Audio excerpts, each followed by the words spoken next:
Have you checked out Elmhurst Public Library lately? Prepare to be amazed.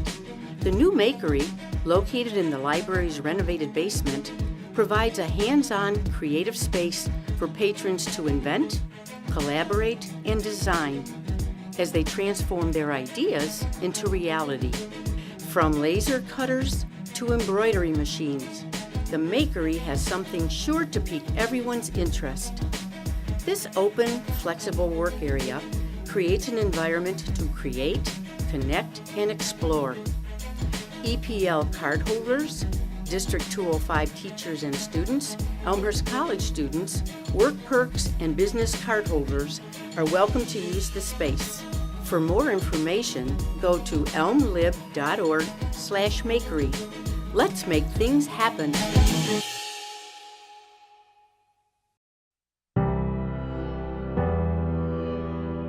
Welcome to Elmhurst Community Unit School District 205.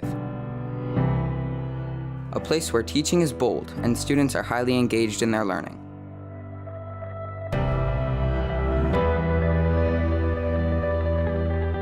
Every student and every staff member has a story.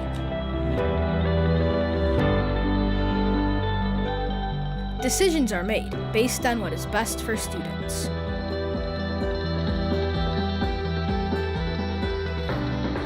Future-ready classrooms are growing and evolving daily. Those classrooms model the 4 C's, the future-ready super skills of communication, collaboration, critical thinking, and creativity. The educational needs of all students are met, challenging each to his or her full potential and ensuring a foundation for future success in life. All means all. Rigor, relevance, and relationships form the basis of excellence.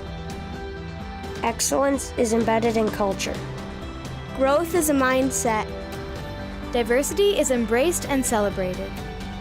Opportunities for unique expression abound. History provides inspiration. Family and community are at the core. We are committed to raising the bar to create bright futures for our children, preparing and encouraging them to reach beyond their dreams.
I am Erin DeLuga, principal of York High School. I want to warmly welcome everyone back home for the somber and joyous gathering to celebrate the extraordinary life of Joe Newton. York High School was, no doubt, a second home to Joe for years. Although I didn't work with Joe, I had the opportunity to meet him last year at a celebration of life and career. As a lifelong runner myself, I've admired Joe and York's program since I was in high school. Joe was a man the entire community respected and admired. Today, we will hear those stories, as he was a teacher, mentor, coach, and friend. I personally want to extend my deepest condolences to the Newton family for both the loss of Joe and Joan. Your families continually in your York's family's thoughts and prayers. I also want to add that Rob Wagner, AD, and Dave Moyer, Superintendent, send their best to the family as they could not be here. We all want to thank you, the Newton family, for giving your father to us so selflessly for so many years. He will remain in our hearts long after today. Now I will welcome the United States Army Veteran Honor Guard.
Good afternoon, everyone.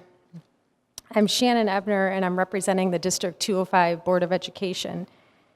As someone who was raised in Elmhurst, went to York, and was involved in athletics, Coach Newton was always a larger-than-life presence at York, Elmhurst, and beyond.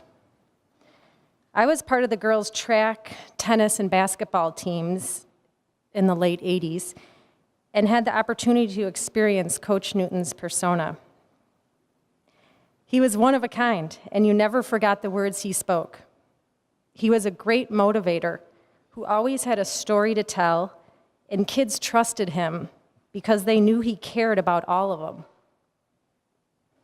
He saw greatness in every child and gave each person a role on the team. He unlocked potential that kids may not have seen in themselves by motivating them for late training days or the state meet.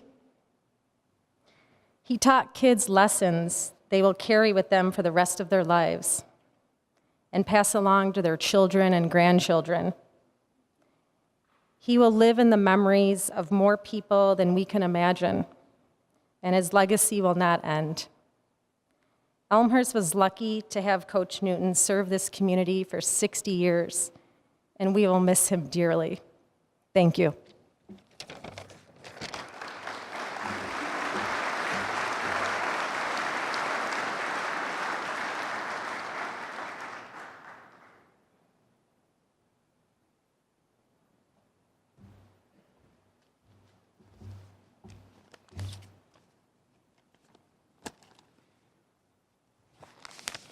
I don't know about you, but I'm starting to hear some music, and it seems to be the theme song to Mission Impossible.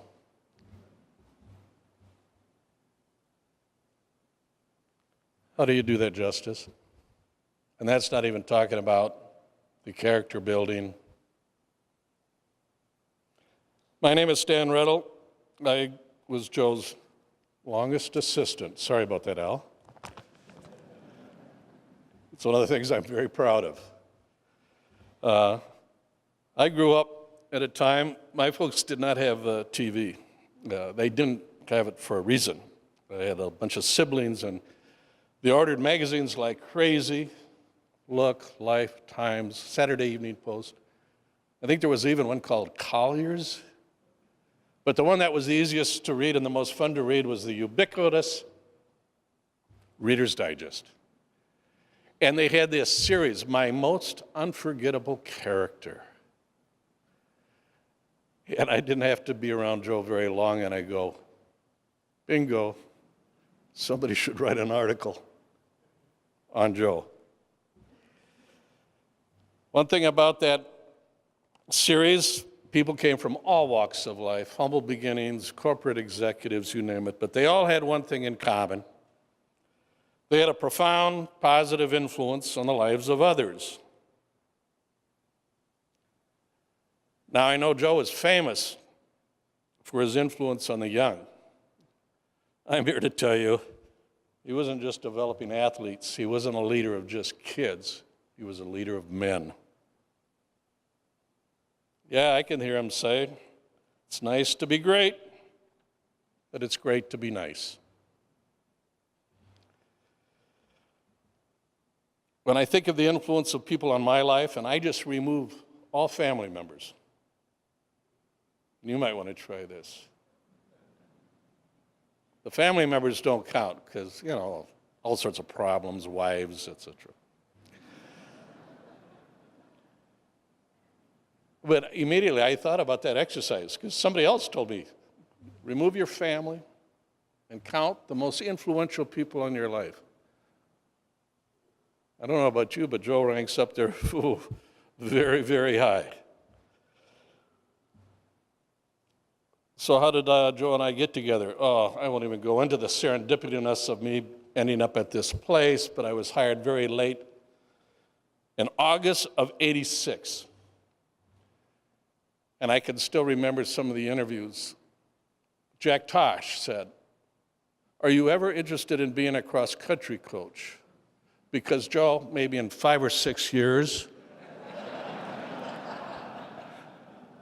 I brought that up to Jack a lot. But they offered me the job, and I really hadn't talked to Joe. And I was hired here, get this, to be the pole vault high jump coach. I think I was going to be very, very candid and say, Joe, you know what, at my last school, I dropped a pole vault. You really want me to do this? And I just thought, how do you work for this guy and you never have a conversation? Well, anyway, by that time, cross-country practice had started. They're on the circle drive. He's barking out there, you know how he could, you know, et cetera. And I tiptoe up there. I think I did tiptoe up there. And I said, Coach Newton, I'm Stan Riddle. He grabs both of my hands, looks me in the eye, and he said, I just know the good Lord sent you to us. To be honest, I can't even remember what else transpired. We obviously talked some details. I came home and my wife said, well, how did it go? And I said, I think I'm on a mission from God. Now, I don't want to be arrogant or anything, but how many of you have felt? I think Charlie has.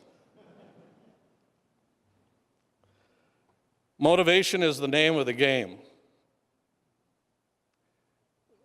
Well, that's a little plagiarism, but okay.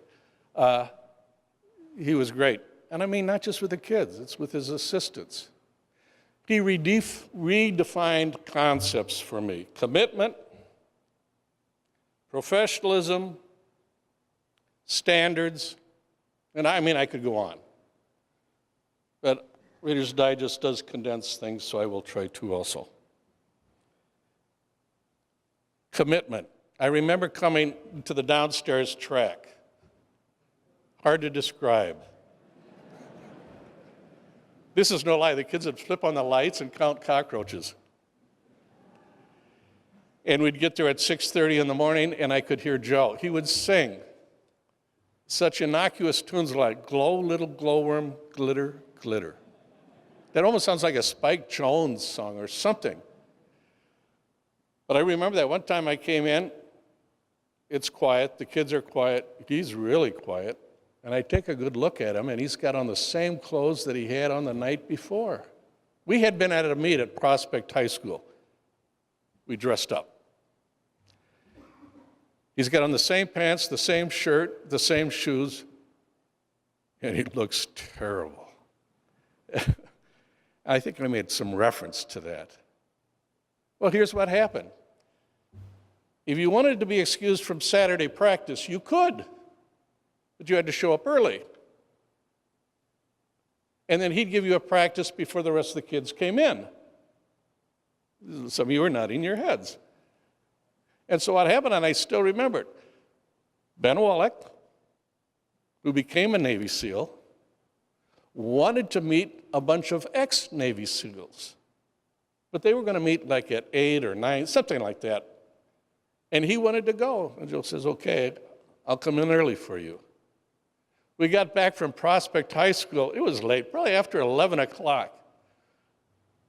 So Joe decides, why drive home? He goes to the training room and sleeps on one of those training tables. I always remember that because when he did that, he was the same age I am now. I'm like, are you kidding me? Standards. Oh my God. Joe would sacrifice those before his standards. And he did.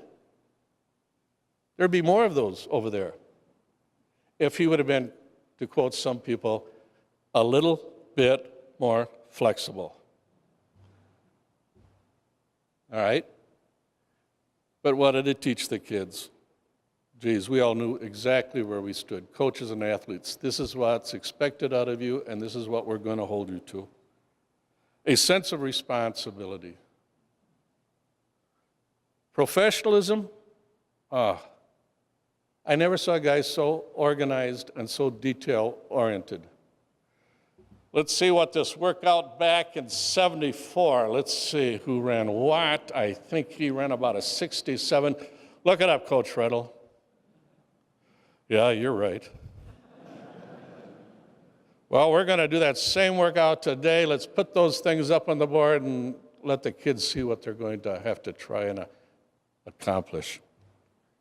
On Sunday afternoons, I don't know if Tom remembers this or not, he would call me often, and we would talk about the coming week. And my wife would laugh. She goes, "You're worse than a bunch of old ladies." She said, "You just saw him yesterday. What do you have to talk about for 2 hours?" I said, "Track." And it was amazing. And it was so much fun to talk track with him and to collaborate with him. He was much more flexible than a lot of people realize. All right. Believe me, I got more, but we'll leave this. I'm from this will really shock a few people. I'm from a family of theologians. My brother is a chaplain. He taught people to be chaplains in VA hospitals. I married a preacher's kid. So I've had a lot of theological discussions. And one time on a tour of duty at the Veterans Hospital in Pittsburgh, where my brother was stationed at the time, and those are sad, sad places. Well, we ended up talking about Matthew 25, verse 35, for whatever reason, and that's the old, I was hungry, you fed me, I was thirsty, you gave me drink, I was a stranger, you invited me in. And he says, everybody has a little bit different responsibility. We're Lutheran, priesthood of all believers. Whatever your status in life and what your position in life, you have that spiritual responsibility. He said, these guys, these patients in here, does this apply to them? He said, some of these guys are really good about lifting the spirits of other patients. And some of them are just swallowed up in self-pity. Whoa. All right. So Joe has this particular position, particular, if you want to call it a ministry. So Joe gets to the pearly gates, and St. Peter says, all right, I got an inventory. Let's go through this. He starts reading off, St. Peter, that is. And Joe really likes him because St. Peter's using a red pen. I thought maybe 2 people would get that one. St. Peter reads, I wanted to belong, and you let me be on your team. I wanted to be on a team, even though I had absolutely no talent. I wanted to be on a team where the coach made an emotional investment in me in order to maximize my physical talents. I used to tell the kids, we used to play good cop, bad cop, and I won't tell you which role I played. I said, the opposite of love isn't anger, it's apathy. The people that make me the angriest are the people I love the most. Joe loves you. He sees things in you. St. Peter goes on, I wanted to learn how to discipline myself. And the last one, I wanted to be on a team where the teammates learn to care for each other.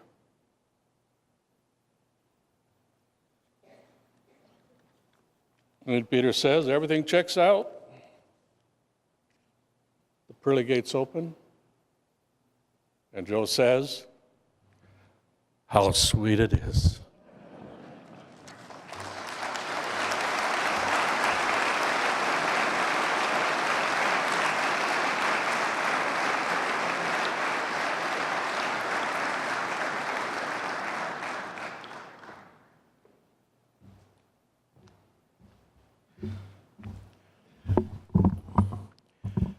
My name is George Andrews. I was a cross-country manager for Joe, although I never called him Joe his entire life with me. was always Mr. Newton, and I started with him my sophomore year, 1964, and 1965 we won state. Got third in the senior year when they shipped John Schaefer to Addison Trail and cost us a state title. But I have to say a few things, and you can read all about the wonderful accomplishments that he's performed and the other things that you might want to know, but I'd like to speak to you a little bit about the person he was and maybe share a couple small, short stories. I started to write this down. I was crying too much, so I figured I better just try to go by instinct on this. But one of the things I always said, and this is not to denigrate the track guys, I just was involved with basketball and cross country, and believe me, that was plenty. But track is a whole different discipline than cross country. And I always said that if there wasn't cross country, Mr. Newton would have invented it, because it's the ultimate team sport. No matter how many good 2, 3, 4 guys you got, if you don't have 5, you can't win it. And a lot of guys learned that lesson losing to York over the years. I think some of those guys, fifth men, are still running. But the point of the matter is, he was the ultimate team guy, and he made everybody feel like they're a member of the team. I was a manager. They asked me, what did you run? I ran the watch. I was very fortunate to have a very good wingman in Don Capriva, who's been doing track and cross country ever since all these years. Don loved it, and I loved basketball, and we both really weren't where we wanted to go. But the point being is, Mr. Newton always made the last guy feel as important as the number one guy. And everybody checked in, and everybody checked out. They all had their own nicknames. I was lucky. I got an easy one, the Golden Greek. Some of them, I can tell you, were nowhere near that clean. It's certainly not PC. But the point being is that I think, I'm a history guy, so I'm going to give you a little bit of a history lesson. When we were running, starting in '64, cross country, over at East End, which is now the Joe Newton Championship field, we'd run Saturday morning, 7 o'clock in the morning. And besides the things I remember the most, is that was the Bernie brothers smell their bakery goods at that time, and then the police coming by and saying, young man, what's going on here? You got 80 people running around. He goes, officer, it's cross country. What the schmack is cross country? Nobody knew. And I think there might have been 2 types of Adidas shoes at the time, and there were no Nike shoes. And when I went to state, I wasn't qualified to go because I was only a sophomore.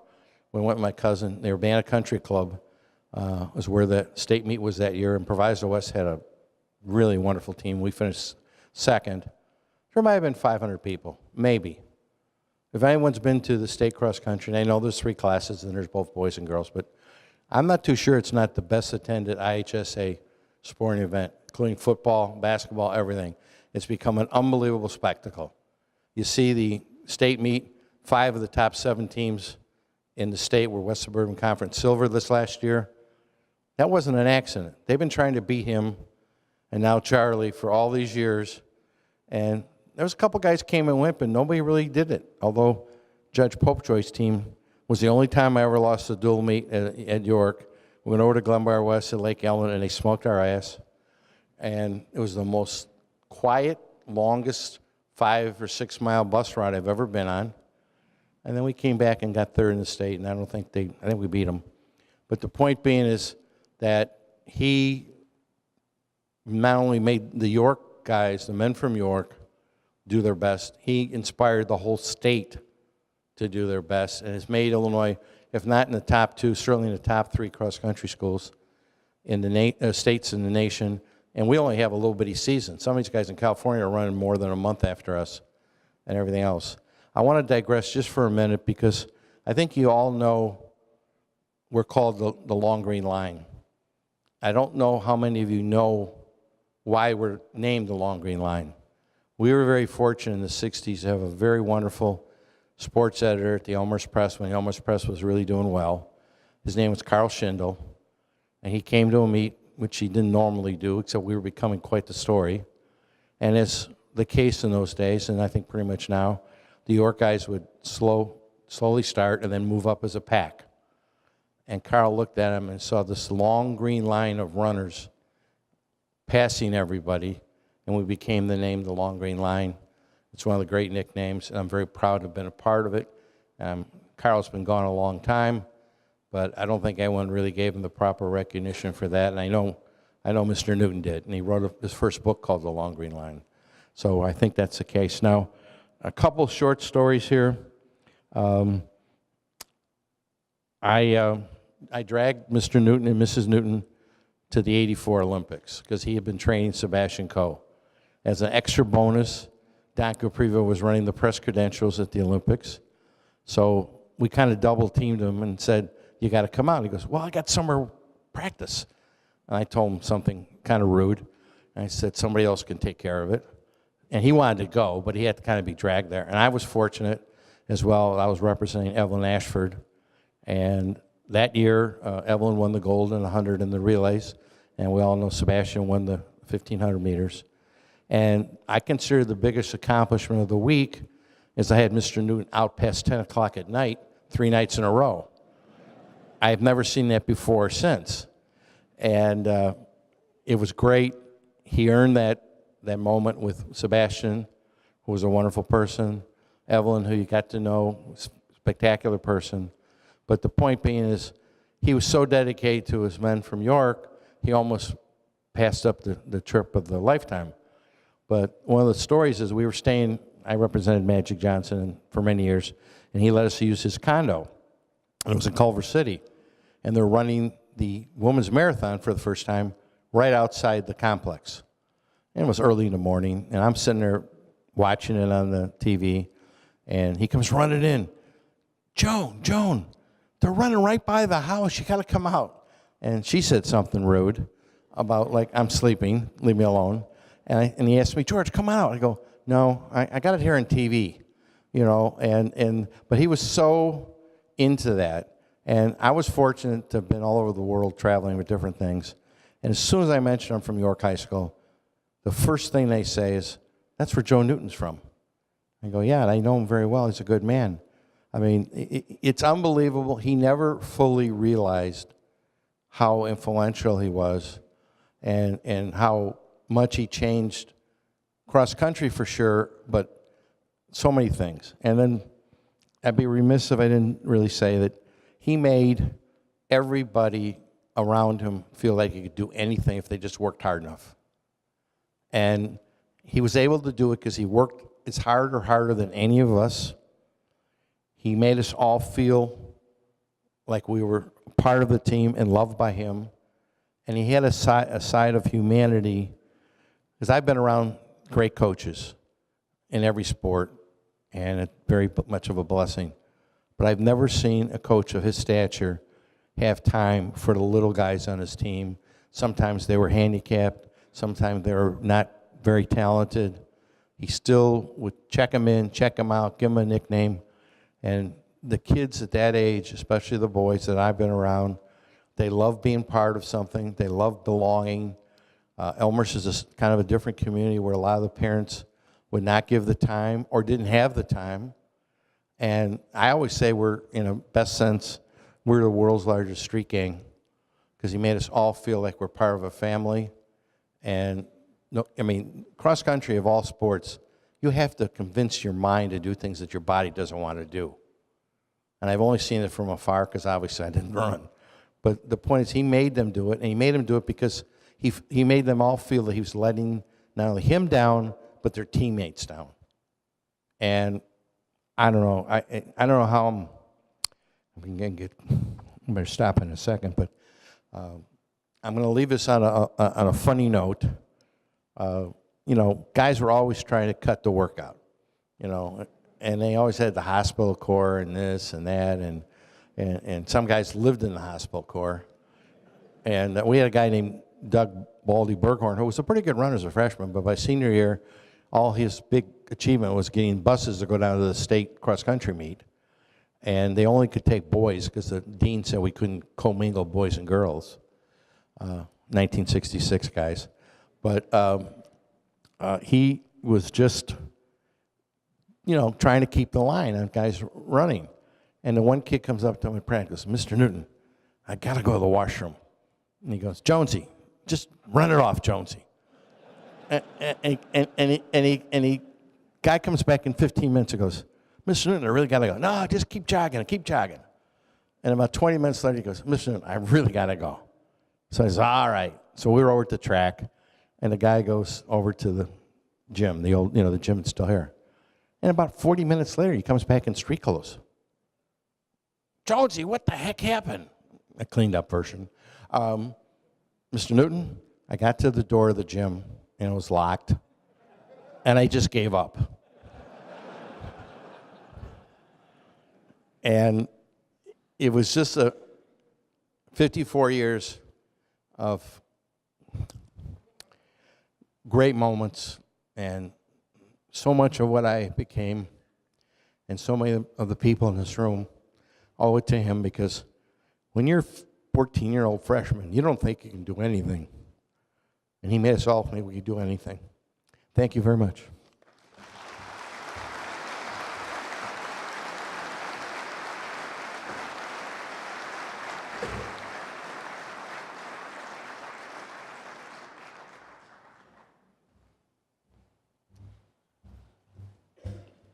Well, before I start, I do want to add one thing.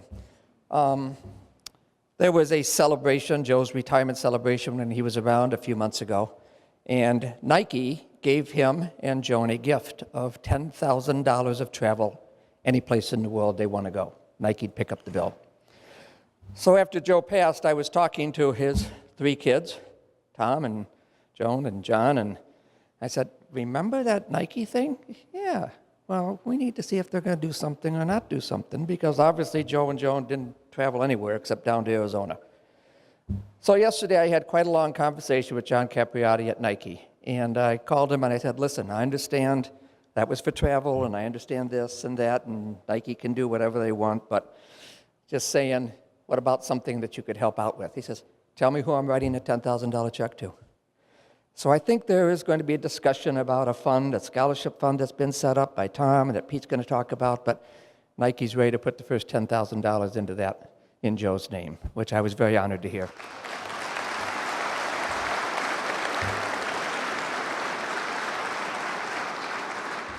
So what an honor to speak to all of you today. There's only one thing more intimidating than going to the state line when you're running against the long green line, and that's standing in front of all of you today. But it is an honor to be here. But just how did a Glenbard West Hilltopper find his way onto the podium to talk about the York Duke, the man that we all are honoring today? Well, I'm here for all of us that competed against Joe Newton and against York High School and the amazing legacy of his program. I'm here representing a number of people just from my vintage. It was amazing standing in this hallway watching people come in.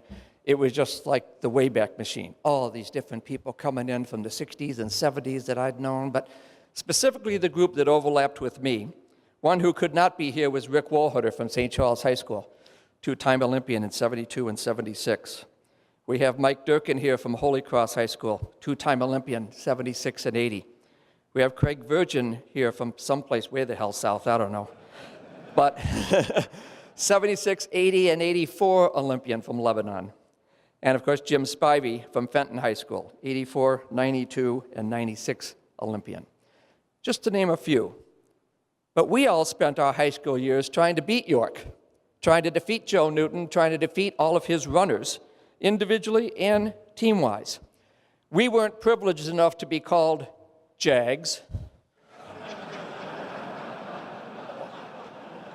nor when we went out in the rain did we ever hear about liquid sunshine.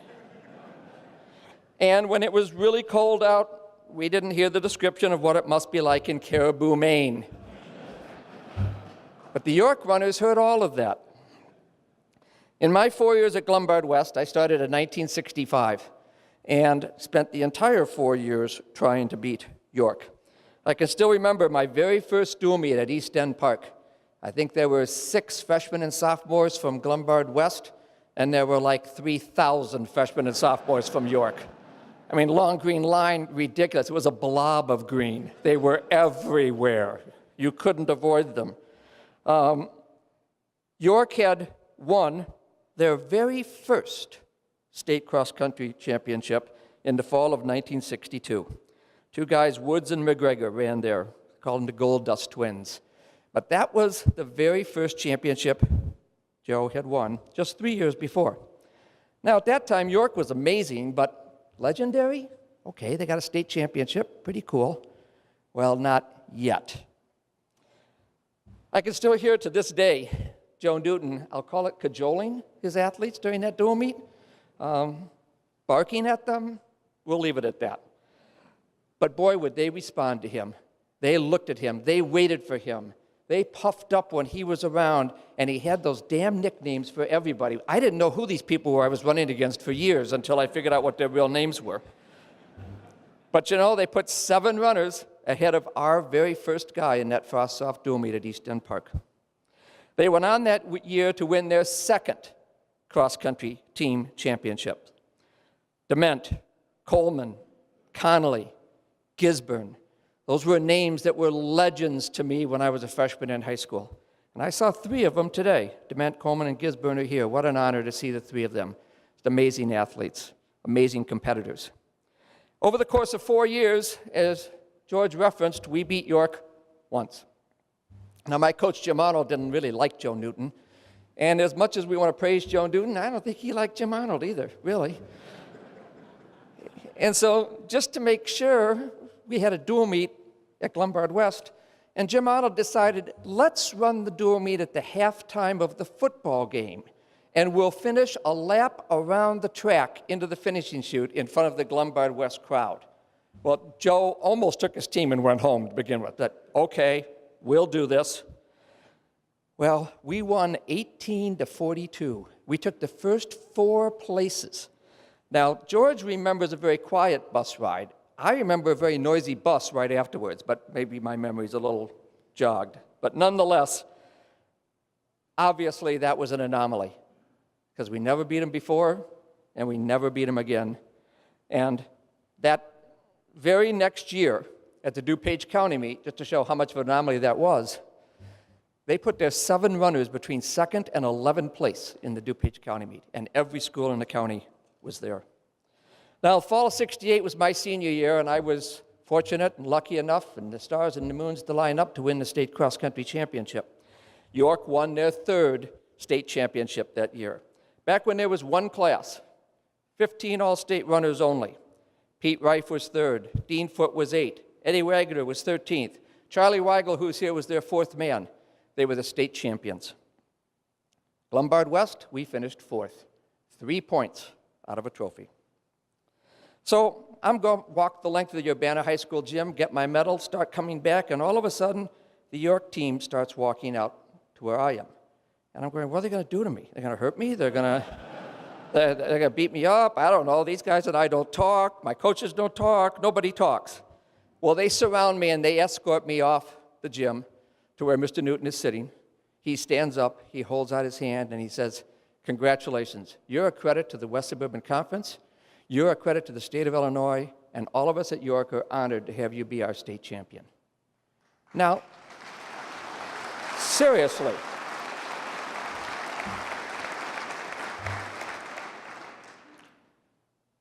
you could only believe what that taught me. That year, he published The Long Green Line. I got one of the first edition books, and I made sure he signed it with a nice inscription that I've kept to this day. Later on in the 80s, Mr. Newton asked me to come to one of his post-championship banquets and talk to the team, which I was very honored to do. After that talk, he spoke about my Glumbard West team being 4th, 6th, and 6th in my 3 varsity years. Thought maybe he was rubbing things in a little bit. I wasn't sure. But after that, he said, you know what? This gentleman deserved to be on a championship team. And he awarded me a state championship medal from a York championship team, which I have kept to this day, and which I treasure.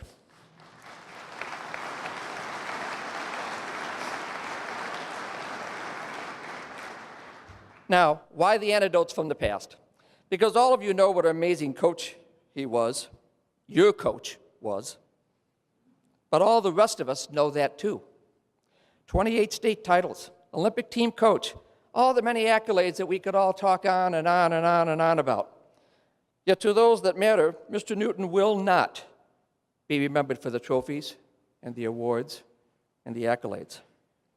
No, his body passed in December on my birthday, but he'll be remembered because of his booming and dominant voice, his presence, and his heart and soul.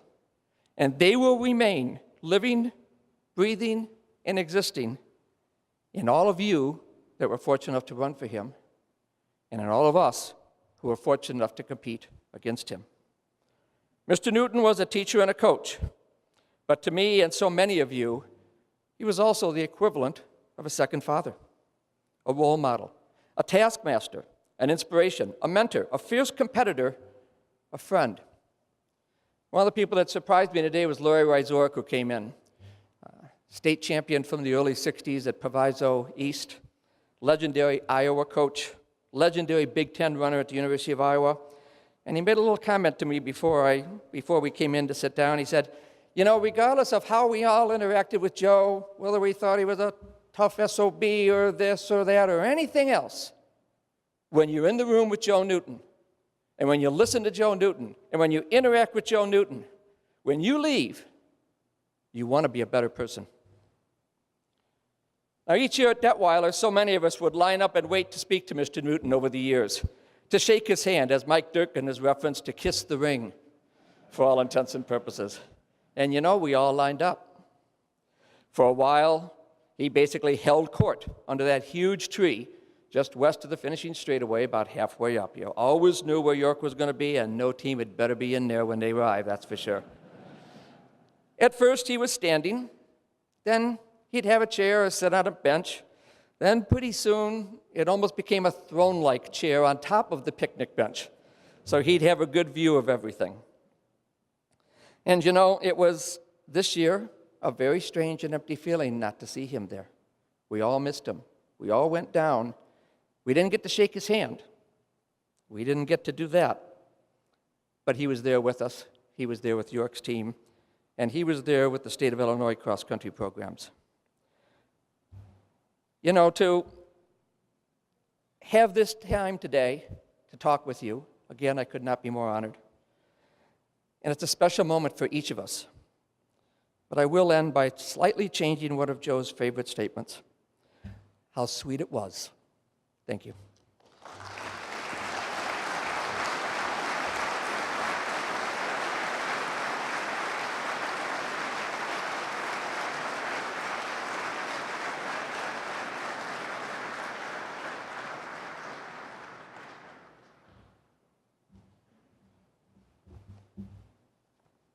Pocket. Wow, full house. This is amazing. Before I begin and talk about Coach, I'd like to say a few words about his lovely wife, Joan, who passed away on my birthday. He loved her tremendously, showed a great amount of affection. Every speech that he gave through the years, he'd refer to his beautiful Polish bride. If he were here today, he'd say, my bride, we've been married for 130 years. 65 for her, 65 for me. His daughter, Cindy, we call Sis, she posted a beautiful obituary, and part of it referred to Joan's love of dance and the performing arts, but particularly dance. And I remember years and years ago, on a trip to Hawaii, the coach's wife, me and my wife, we went to the Kahala Hilton, which was the big night spot of that area of Oahu. There was a small dance band, a large dance floor, and there was an older couple generating a lot of attention as they danced around. The fellow was about 147 years old. The woman was about 95. Joan is sitting across from me at the table. She looked up there, studied him for a few seconds. She goes, heck, I'm that good. And she grabbed his hand and she said, come. And he obeyed right onto the dance floor. And I'll tell you what, he wasn't bad. He was better than some of those guys on Dancing with the Stars that you see. But she was phenomenal. They did the twist and the turns and the dips and all that. And as they left the dance floor, the older couple, among others, they nodded, gave him a little round of applause, and they sat down. Mrs. Newton goes, "You know who those people were, don't you?" I go, "I don't have a clue." She said, "That was Arthur Murray and his wife, Catherine." Now, you older people know that, and you know what? They would have blown the socks off anybody on that Dancing with the Stars. They were like the dancers of all time. I think someone commented on Cindy's post that, you know, now they're in heaven together and they're dancing for eternity, and I think they probably are, because I think he enjoyed it as much as she did. He was also proud of his family. Cindy, sis, brother John, and he's out there somewhere. Oh, there he is. Hi. Thomas and their kids. I'd call about every week and a half, 2 weeks, and check in with them. And he'd give me the rundown. He goes, "Well," he said, "I'm about a 7 out of 10 today. My wife, Joan, she's a 10, because she was always a 10. And then he'd fill me in on how the kids and the grandkids were doing. And, you know, it made my day. And when he hung up the phone, he said, "Alan," he said, "you just made my day." And we hung up and we felt just great connecting again. I'm going to try to keep this light, because if I don't, I'm going to fog up and I'll start blubbering. I'm not going to talk about the trophies and the accomplishments and the Hall of Fames that he's won over the years. And if you want to read that stuff, Jeff Benjamin has an awesome blog. You just go online. Somehow you can find it. He's written some great things about Coach over the years. But he was like a second father to us, as George referred to, and he provided us motivation, direction, support, an occasional kick in the rear when we needed it. I worked together with him 33 years on a daily basis, 4 as a student, 29 here at York High School in one capacity or another. I first came aboard in 1970. My first boss was Earl Ellingson, our PE department chair, and Earl was a great guy, very moral, honest as the day is long. He said, "Every teacher here gets a desk, a chair, and a 4-drawer file cabinet." He said, "You're in the East PE office." Well, I walked over there, and there was a desk, but it had a stack of track and field news about yay high. It had a stack of the Illinois Interscholastic about this high. There was a typewriter in the middle of it, and at the chair there generally was a manager typing in race results for Coach. So whenever the manager wasn't there, I could use that desk. And he always promised to clean it up, but you know how those things go.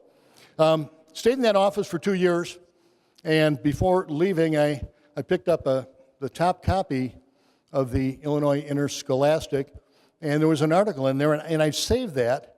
It was dated November 1972, and I'm going to just read part of it. It's entitled "A Coach." Who but a coach would want to be a coach? Who but a coach has the opportunity to influence young people by example that it's not square to go to church, to discipline themselves against tobacco, alcoholic beverages, and drugs? Who but a coach has the opportunity to see a gangling youngster who can hardly walk without tripping over his own feet mature by hard work and the sweat of his brow into a graceful athlete? Who but a coach could let agony of defeat affect him to the point he spends a sleepless night tossing and turning in bed? He repeatedly contemplates his decisions. Should he have used a different defense? Why didn't he take the boy out with 4 fouls before he fouled out of the game? Why didn't he call a timeout? Who but a coach must fight greed and selfishness as he literally forces himself not to allow his star player to dress for the big game because he's violated training rules and needed discipline? Who but a coach has the honor of teaching today's youth to be humble and thankful instead of boastful after the thrill of victory? Who also has the most difficult task of teaching losers not to make excuses but to stand firm in defeat, even when within their hearts they'd like to cry? Who but a coach could have a lump in his throat when a young man who only minutes after graduating from high school strides over, extends a firm right hand, tears coming down his face, and saying, "Coach, it was great to play for you"? Who but a coach could feel the impact of the world tensions when he learns that one of his former players has been killed in the Vietnamese conflict? 35 days after this tragedy, he received a bullet-ridden letter that was written by this lad 2 days before his death. On the outside of the letter was attached the note, "Damaged by enemy action in the Republic of Vietnam." On the inside, he had written, "Dear Coach, remember me. Please do me a favor, tell the other boys to study." Who but a coach? Thank God I'm a coach. Thank God he was a coach. Now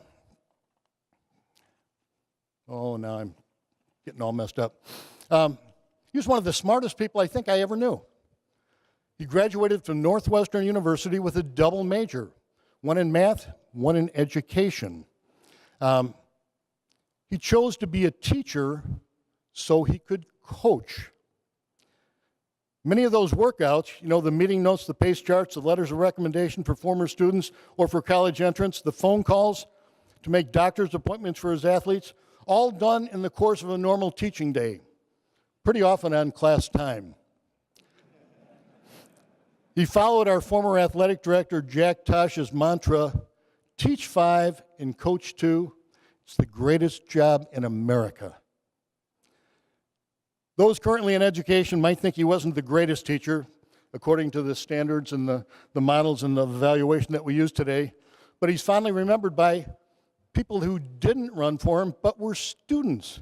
If you go on that I Remember Elmhurst website and you scroll around a little bit, you'll find that there are some kids that say, "I had Coach Newton for gym class.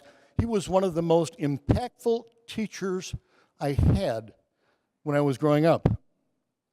33 years I worked alongside of him, for him.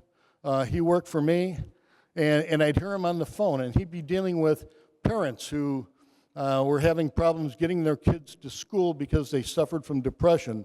We had situations of spousal abuse, absentee parents, drugs, alcohol, financial issues. I can't tell you the number of times he'd say, "Your kid can't run track because what?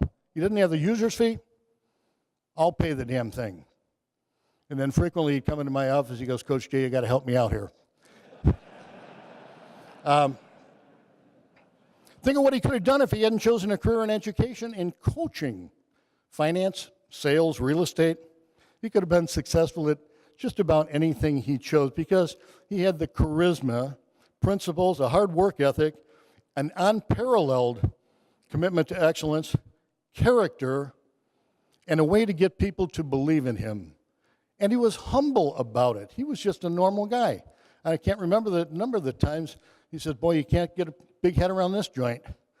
Bill Dick, our former graphics arts teacher, track coach for one season, he often said, "Hey, Joe could make you do things you didn't want to do for a cap and a t-shirt, and you'd end up thanking him for the opportunity." He just had that way, you couldn't say no. Bill, by the way, printed most of those caps and most of those t-shirts. My wife dreaded every year we were hosting the sectional track meet. She'd go, "You're not going to work that thing again, are you? It takes all day Saturday, you come home, you're tired, you go right to bed, and it's the weekend is shot." I go, "No, I'm not going to do that this year." Well, the next day I'd come home with my cap and my t-shirt, and I'd just look at her, and Coach would have seen me and say, "Alan, need you at the finish line." He said, "I don't want to be screwed. You'll take care of us." Well, I graduated to the press box the year that Max Armour, his old friend from Lyons Township, retired from coaching. Max took over at the finish line because Coach trusted him. Legend has it that some rookie coach came up to Max and said, "What's the qualifying standard for the next race?" And Max just looked back at him and he goes, "Hey, it doesn't matter." He said, "Just finish ahead of the kid in the green shirt and you're going downstate." So think about it a little bit. He wasn't above bending the rules a little bit or looking the other way for his boys or for himself. After all, he was from Chicago, and he did work at the racetrack parking cars in the preferred lot before there was a preferred lot. And give that a moment. I remember a story about Coach Newton and Lee Walkenheim, the head of our driver's ed department. Coach would call him the doctor, and Earl Ellingson. They were going to a pregame football game up in Milwaukee. The Pack played up there occasionally in the season, and they were leaving early on Sunday morning. Well, Coach was late because he had to go to the Morton Arboretum Sunday morning in August to view the trees and nature, and just happened to check the parking lot for people that might happen to be there. And Earl, like I said earlier, a great Packer fan, and honest as the day is long, started grousing that they were going to be late. They would never find parking. They wouldn't be able to park anywhere near the stadium. And Coach, before he fell asleep in the car, he said, "Don't worry, I'll take care of it." Earl looked back and he goes, "Joe, this is Wisconsin. We don't do things like that in Wisconsin. This isn't Chicago." So by that time, Joe was sleeping.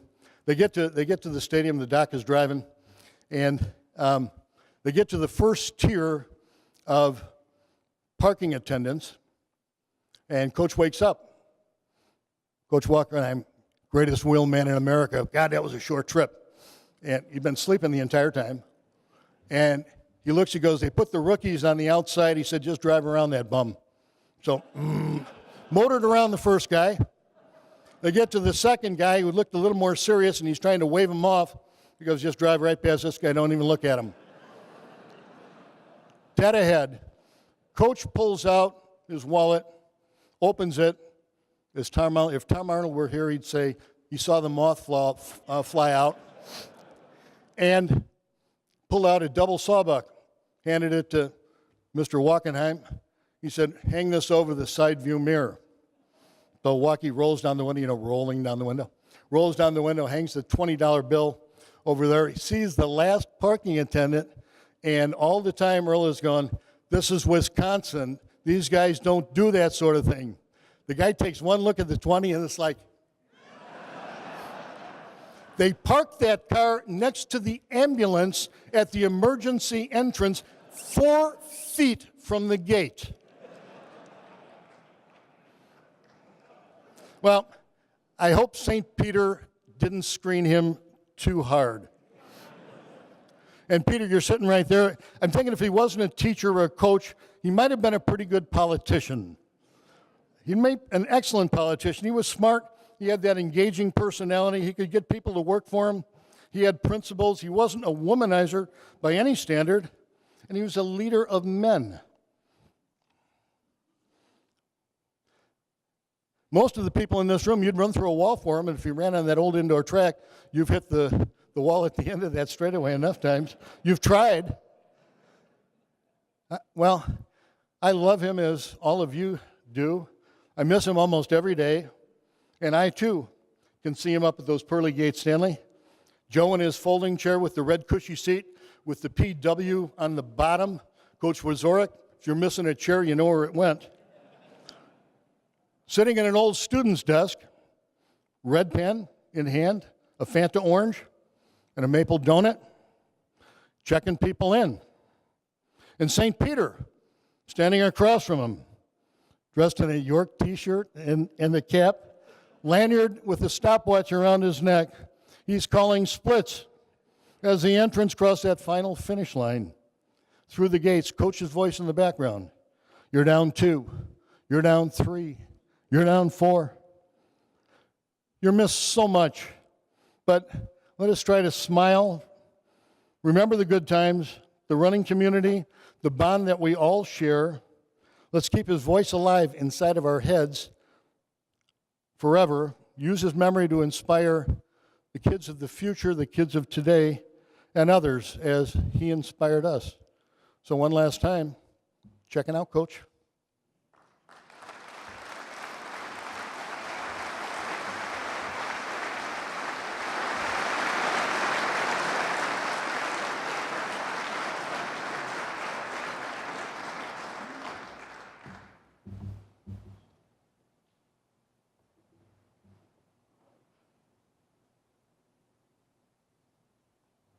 How do you celebrate a legend, a quiet giant, a leader, a coach, a mentor, and a father? It was 1980. I was sitting in gym class on my first day at York High School. I came from Mary Queen of Heaven. then a small Catholic school from the north side of Elmhurst. Coming from a class of 18 and now in a class of over 4,000 students, 85 pounds soaking wet and less than 5 foot tall. Joe Newton spotted me and yelled out, "Hey, Mighty Mite, how'd you like to be a state champion? Be part of a program that will change your life forever. Show up to practice and run 4 laps. Just give me one day and you can be a part of something special. And if you don't like what you find, you've wasted just but one day." And so it all started. I ran my 4 laps, and there became my desire to be part of something special. A great group of guys who became my family took me under their wings, made me a better man who was able to not only be part of 1 state title, but to be a part of 4. I was able to be around guys, greats like Jim White, who's here today, who went on to win state in the mile, run in Indiana, become a Big Ten champion. Guys like Mark Jerger, who went to run to UCLA, Rich Seiferlich, Mark and Doug Schroer. My buddies Joe Wagner, Tom Hoffman, Joe's here today, who went on to become DuPage County police officers. Jimmy Karani, who was the co-captain in 1984 with Jim White, who went on to become my best friend, my best man, and today is a DeKalb firefighter paramedic. Whether you were in the top 7 or ran in groups 2 through 6 like me at York, under Coach Joe Newton, you were part of something truly special. Runners from all over the country, including Olympians and future Olympians like Jim Spivey, Mike Durkin, Marius Bachman, the legendary Sebastian Coe. They all wanted to be around and train with the legend. My brother Tony was born my junior year here at York High School. He was number 7 in the DCNE clan. He would go on to break Jim White's mile record at Churchville Junior High. At the encouragement of his older brother, me, Tony gave up a promising football career to run and be a part of that same program, shattering our 4 state titles with 6. My brother was not only a special athlete, but he was a special education student. As a child, Tony didn't speak till he was 4. He had a tough time on tests, especially standardized ones. Tony was a 3-time state qualifier in cross country, but in his senior year, a football injury would come back to haunt him, and his last race would be sectionals, where he blew out his hip. He was running the number 3 spot on that team. Coach Newton felt so bad for him, he gave him the sectional trophy, which is still today sits in my mother's basement. But Tony, a fearless competitor, would come back to run on the 2-mile relay teams with Don Sage, who's here today. He ran the preliminaries, and Don Sage teams ran the finals, not only to win a state title, but to shatter a national record by 10 seconds. That year, they secured a state title in both cross country and in track. My brother was off the radar for a cross-country scholarship due to his injury. I called the coach and told him my parents were broke, and whatever he could do to help Tony get a scholarship would be immensely appreciated. With that, Newton picked up the phone, and within days secured my brother a Division I track scholarship at Missouri Grand Valley, where he would go on to run this next year in college. Newton often preached to us the lessons we were learning would not only help us in running, but in life. Whichever career we decided to aspire to be our very best. If you're going to be a teacher, be the best teacher. A fireman, be the best fireman. A carpenter, be a craftsman. A doctor, be the best at fixing people. His goal, no matter what, was greatness. It was giving all that you had and being the best you can be. It was about setting goals, working harder than anyone else, as we often did, every day in practice. My brother often told me that his college workouts were actually easier than his high school workouts. His college coach could not believe the work ethic and determination of the men who came out of York's program. While my brother would not only go on to be a great college runner, but would go on to pursue law enforcement. He finished first in the police academy, first in the paramedic fire academy, and today the first Illinois police officer to go on to become a medical doctor.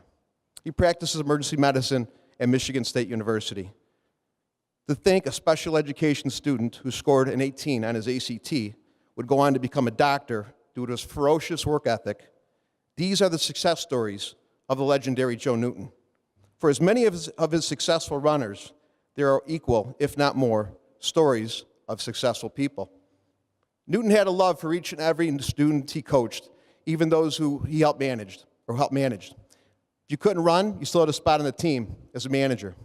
We even had managers like George Andrews, who spoke so graciously earlier in our program, who would go on to go to law school and become a sports agent for greats like Magic Johnson, Isaiah Thomas, Mark Aguirre, would come back and talk to us and inspire us of how even a manager could take these life lessons to the next level. Newton had a soft spot for people with disabilities. So whether the person had autism, cerebral palsy, Down syndrome, or even epilepsy, there was always a spot for you on the Long Green Line. So when people ask me, where did you get your passion to run and cultivate the Elmhurst Children's Assistance Foundation for over a decade without having a child affected with a challenge until your last year as president of the foundation? What inspired you and gave you the determination after your daughter was diagnosed with autism to take on big insurance and pass a health care law against the odds of Speaker Mike Madigan in the insurance lobby, and create and end the discrimination of providing diagnosis and treatment for America's #1 diagnosed condition, autism, affecting 1 in 68 children today? How did you not give up after losing 5 defeated bills before you finally passed Breonna's law on the 6th try? And how did you do all this without a law degree? How did you go on to become the mayor of one of the greatest cities and bring people together for the common good? And how did you go on to be the first mayor to go to the county board and be a Republican representative for Congress last year? How did Breonna's law get passed in 46 states today? My answer is very simple. I was blessed by great parents, my mother's here today, great teachers, great men and women of faith, and blessed to be coached by a man by the name of Joe Newton, who made me who I am today by teaching me to reach for the stars and be the best that I can be while being mindful of helping people along the way. Joe Newton, I love you, and I thank God every day that you touched my heart, and like many you touched, have attained greatness that I can possibly be, that only be because of you. Thank you.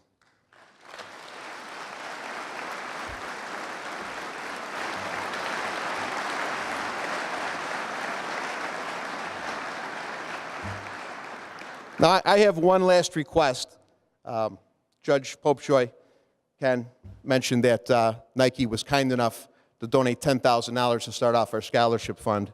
But as many of you know, there is a scholarship fund set up for Coach Joe Newton with the DuPage Foundation. This scholarship will be awarded annually an amount of $2,500 to a York runner looking to pursue a college path and has shown excellence in both academic and athletics. In order to fund the scholarship in perpetuity, I'm told we need to hit a $50,000 goal. If we should go over that goal, we could potentially fund 2 scholarships. How great would that be to keep Joe Newton's legacy going and helping a young student achieve their personal greatness? If everyone would pull out their smartphone, I'm sure many people have one, and they go to their little browser and go to dupagefoundation.org, and that information is also on the back of your program, in case you don't have a smartphone. And you go to the donate button, which is down the home page, and you go to select the fund. The top fund after the operating fund is the Joe Newton Scholarship Award of Excellence. Again, if you don't have a smartphone, you can use the back of your program and you could send money in later. But whether you can donate 20, 50, 100, or if you're more fortunate, even more, we can help do this. Please join me in continuing Coach Joe Newton's legacy for greatness and watch his legacy continue. Let's show our love for the coach. Thank you.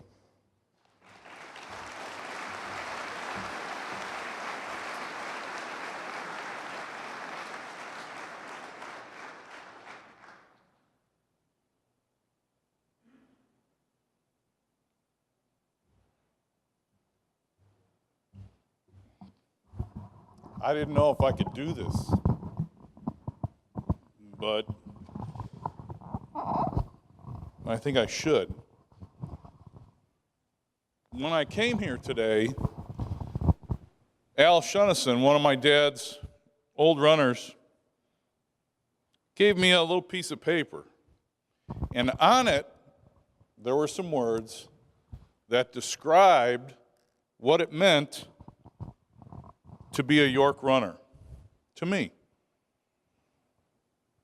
And this is what it says: For the benefit of our new boys, let me quote an article about our team that appeared in the Arlington newspaper in September of 1965.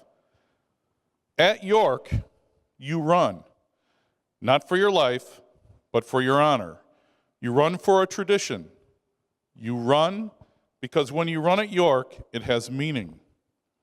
Cross country at York has become a thing of pure athletic expression, a sport participated in for its own sake. It is the end in itself. To do well in it is to be respected. And always remember that to be from York and to run cross country is to demand respect. It should be obvious to all that we have a great deal of tradition here at York, and we want to uphold it. In 1975, that was written. It's funny, some of the same things we're still hearing today.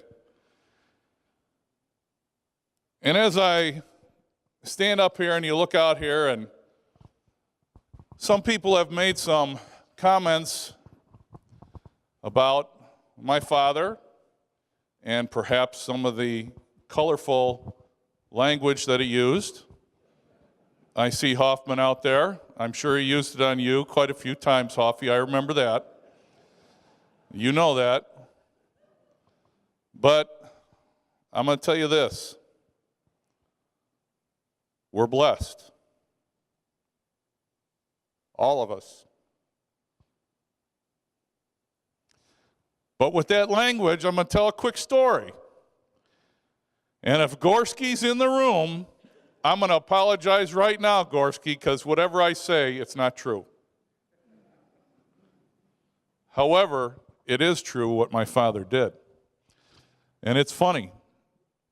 There are some things as when you're your father's son, you are privileged to that not everybody else is privileged to.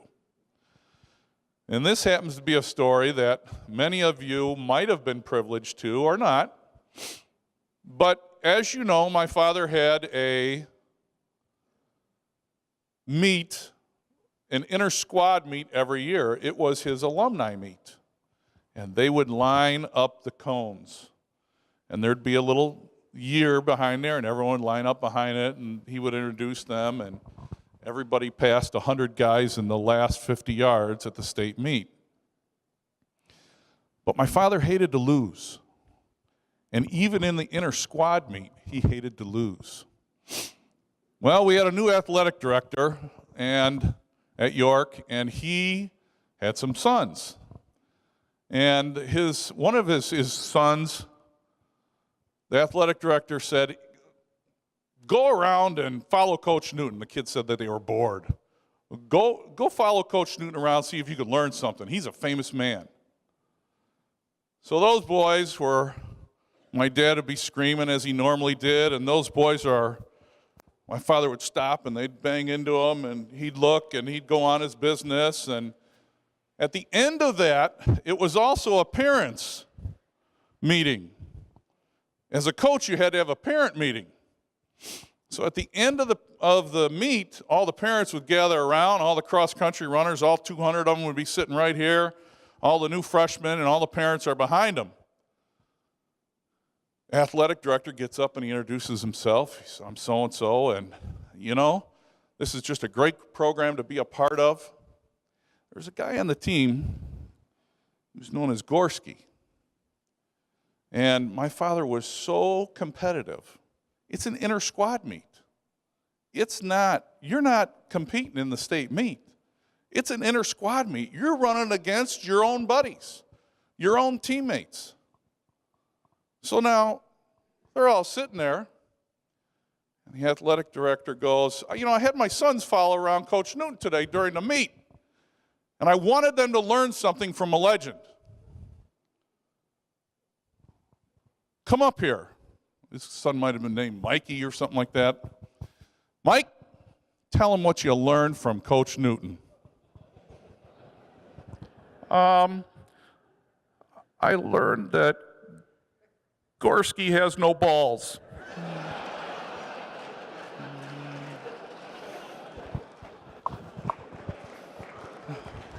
You know that commercial, You Want to Get Away? That might have been a time for my father. You want to get away. So, as his son, as I said, we get privileged to a few more things than you might know. However, every year we'd have this IPI meet. And in the IPI meet, it was an International Prep Invitational Track Meet. And my father, when they would win, they'd all have tuxedos at the state cross-country meet. And so he held on to his tuxedo. Track is in the spring, cross-country is in the fall. So he held on to it because he knew the guy, whatever he could get for free, he got 5 more. That's just the way it was. You know that if you were at the retirement thing. So he had the tuxedo, and it was this ugly, ugly, brown, rust color, ruffles up the middle. It was in the early 80s. It was out of date even then. But he wore it. So at the IPI meet, they had a dinner. And at the dinner, you had to be dressed up. So he pulls out the tuxedo that he rented 6 months ago for nothing.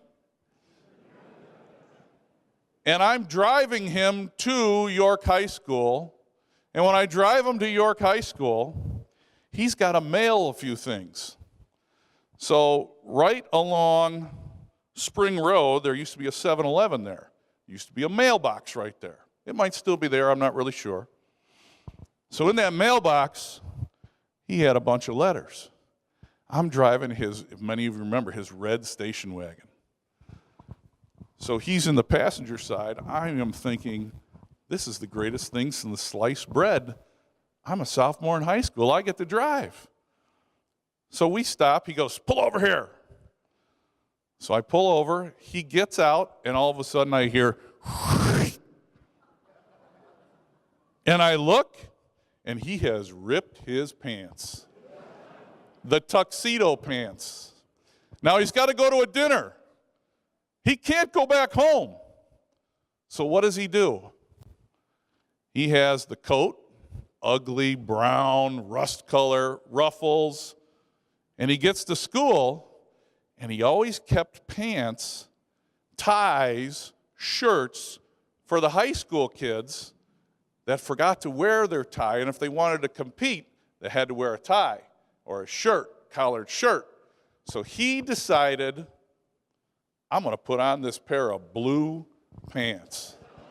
So he went to the dinner where he had to be all dressed up in blue pants, a rust-colored tuxedo, and that's how he was. But it didn't matter to him what he wore like it does to so many people today.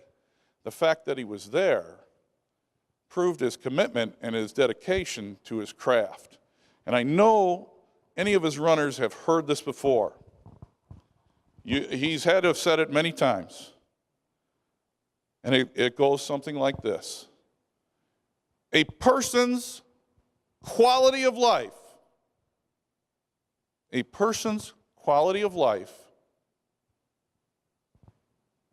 is in direct proportion to his commitment to excellence, no matter the field of endeavor. You think about that. One of the speakers brought that up today. And that meant if you were good and you wanted to be something, you made sure you were the best at it. So here's another, this is my last story, I swear to God. My father's going to go to, I think it was it North Carolina, Coach Day, or South Carolina? South Carolina to speak to a high school group. You know what I'm about to say.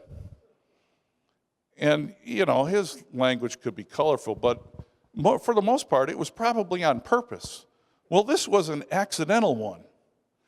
And he's speaking to these kids, high school kids. There's got to be 20 of them sitting right here. He's used to speaking to 200.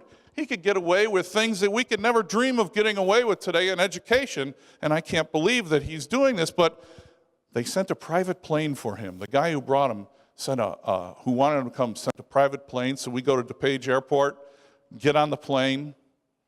He gets on the plane, and the private planes, I'd never been in one, so I'm thinking this is the greatest thing. I get up there, and I got to get on the plane like this to get to the seat. So I get to the seat, and I sit down.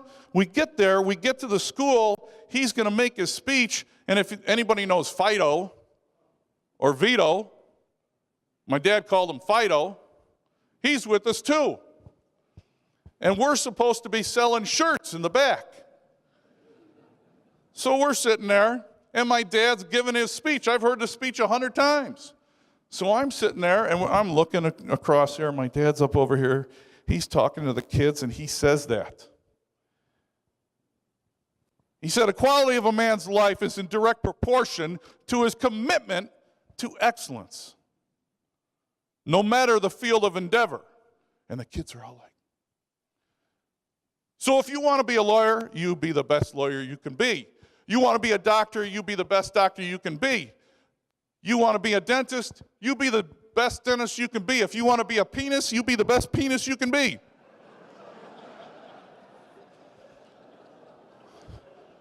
I look at Fido, and I lean over and I go, what did he just say? And the kids are all giggling in the front. And my dad is mad. He's getting mad because he doesn't realize what he just said. So afterwards, I said, he goes, you know, they were kind of pissing me off. I go, why is that? He goes, because they were all giggling. What are they giggling? I'm not saying anything funny. I go, Dad, do you realize what you said? He goes, what do you mean? You asked them to be a penis. Are you kidding me? He goes, what do you mean? And we told him, and he couldn't believe it. He died laughing. But that was an incident where, you know, he said something. He didn't even realize what he said, which, you know, used to happen sometimes more than others. But as I sat there today at my mom's funeral and we were burying my mom, that was hard. This is just as tough. And I thought to myself, what do you tell these people? What do you tell them? What do I say to you? It's hard. The only thing I can say is to thank you. Because while our family may have shared my father with you, I look out here today, and not that it isn't every day, but today is an extra special day to be a Newton. And my father used to call these forever moments. And this is definitely one of them.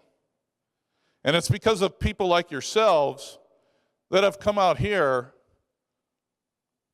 to honor him, respect him, and let us know that you do. You didn't have to come here today. But I know our family appreciates it more than you'll ever know. So, thank you all. We are profoundly grateful to have the time that we have had, not only with my father, but at York High School. So thank you all. Thanks again.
Welcome to Elmhurst Community Unit School District 205,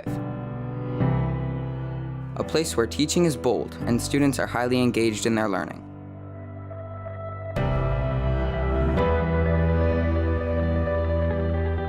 Every student and every staff member has a story.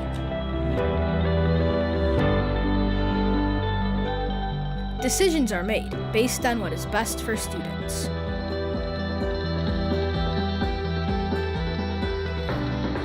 Future-ready classrooms are growing and evolving daily.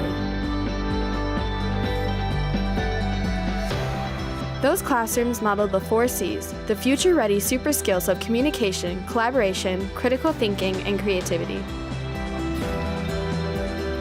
The educational needs of all students are met, challenging each to his or her full potential and ensuring a foundation for future success in life. All means all. Rigor, relevance, and relationships form the basis of excellence. Excellence is embedded in culture. Growth is a mindset. Diversity is embraced and celebrated. Opportunities for unique expression abound. History provides inspiration. Family and community are at the core. We are committed to raising the bar to create bright futures for our children, preparing and encouraging them to reach beyond their dreams.